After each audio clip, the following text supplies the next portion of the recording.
চতুর্দিকে খবর দেখে আজকে আমার বুকটা ভেঙে যাচ্ছে, বুকের ভিতরে রক্তক্ষরণ হচ্ছে। কাকে দেখাবো এই রক্ত, কাকে দেখাবো এই বুকের ব্যথা? কি জ্বালায় আছে, কি যন্ত্রণায় আছে? কে শুনবে আমাদের কথা? কে বলবে আমাদের কথা? আমাদের জন্য কে কি করবে? জবাব চাই, আপনাদের কাছে জানতে চাই। বলুন আপনারা, আমরা কি মানুষ না? আমাদের কি অধিকার নাই?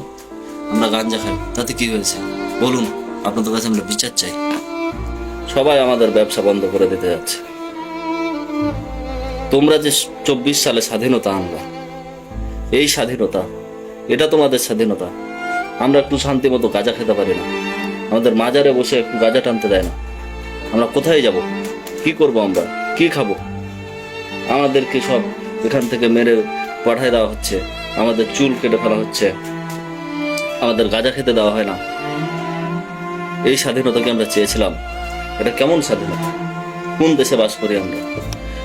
স্বাধীন হওয়ার পরে গত 53 বছরে এরকম আমাদের কেউ করেনি।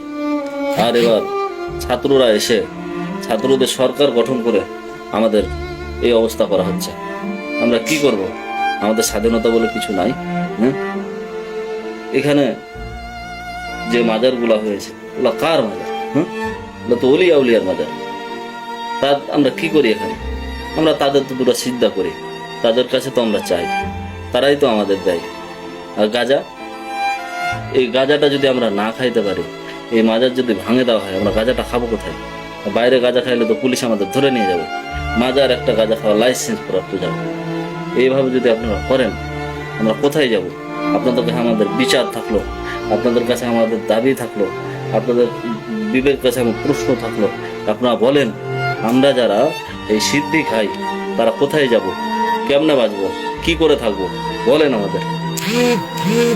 এটার বিচার আপনার কাছে দিলাম।